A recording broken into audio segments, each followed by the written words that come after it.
நம் ஆண்டவர் இயேசு கிறிஸ்துவின் நாமத்தினால் மகிழ்ச்சியும் சமாதானமும் நம் அனைவரோடும் இருப்பதாக.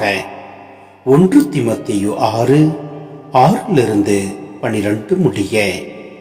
இறைப்பற்று பெரும் ஆதாயம் தருவதுதான், ஆனால் மன நிறைவு உள்ளவர்களுக்கே தரும். உலகத்திற்கு நாம் எதையும் கொண்டு வந்ததில்லை, உலகத்தை விட்டு எதையும் கொண்டு போகவும் முடியாது. எனவே உணவும் உடையும் நமக்கு இருந்தால் அவற்றில் நாம் மன நிறைவு கொள்வோம். செல்வத்தை சேர்க்க விரும்புபவர்கள் சோதனையாக கண்ணியில் சிக்கிக் கொள்கிறார்கள். அறிவீனமான தீமை விளைவிக்கக்கூடிய பல்வேறு தீய நாட்டங்களில் விழுந்து விடுகிறார்கள். இவை மனிதரை கேட்டிலும் அழிவிலும் ஆழ்த்துபவை. பொருளாசையே எல்லா தீமைகளுக்கும் ஆணுவே. அந்த ஆசையால் சிலர் விசுவாசத்தினின்று பிறந்து திரிந்து பல வேதனைகளை தாங்களாகவே தங்கள் மேல் வருவித்துக் கொள்கிறார்கள். கடவுளின் மனிதனாகிய நீ இவற்றிலிருந்து தப்பி ஓடு. நீதி, இறைப்பற்று, நம்பிக்கை, மன உறுதி, பணிவு ஆகியவற்றை நாடி தேடு. விசுவாச வாழ்வு என்னும் போராட்டத்தில் ஈடுபடு. நிலை வாழ்வை பற்றிக்கொள்.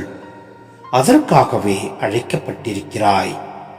அதனை முன்னிட்டே பல சாட்சிகள் முன்னிலையில் விசுவாசத்தை சிறப்பாக அறிக்கையிட்டாய். சிந்தனை. இங்கு பண ஆசை பற்றி ஆசிரியர் குறிப்பிடுகின்றார். தொடக்க நிலை ஆர்வம் குறைய குறைய திருச்சபையிலும் பண ஆசை வலுத்து விடுகிறது. செல்வத்தில் பாதுகாப்பு உணர்வை தேடும்போது இறை நம்பிக்கை குறைவுபடுகிறது. திருச்சபையின் மேய்ப்பர்கள் இத்தகைய அபாயத்திலிருந்து தங்களை காத்துக் கொள்ள வேண்டும்.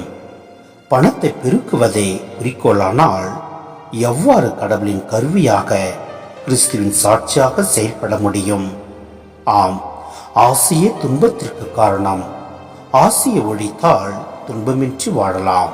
எனவே நம் ஆசையை ஒழித்து இறை விசுவாசத்தில் நிலைத்து நிற்போம். நீதி, இறைப்பற்று, நம்பிக்கை, மன உறுதி, பணிவு ஆகியவற்றை நாடி தேடுவோம். விசுவாச வாழ்வு என்னும் போராட்டத்தில் ஈடுபடுவோம். நிலை வாழ்வை பற்றி கொள்வோம்.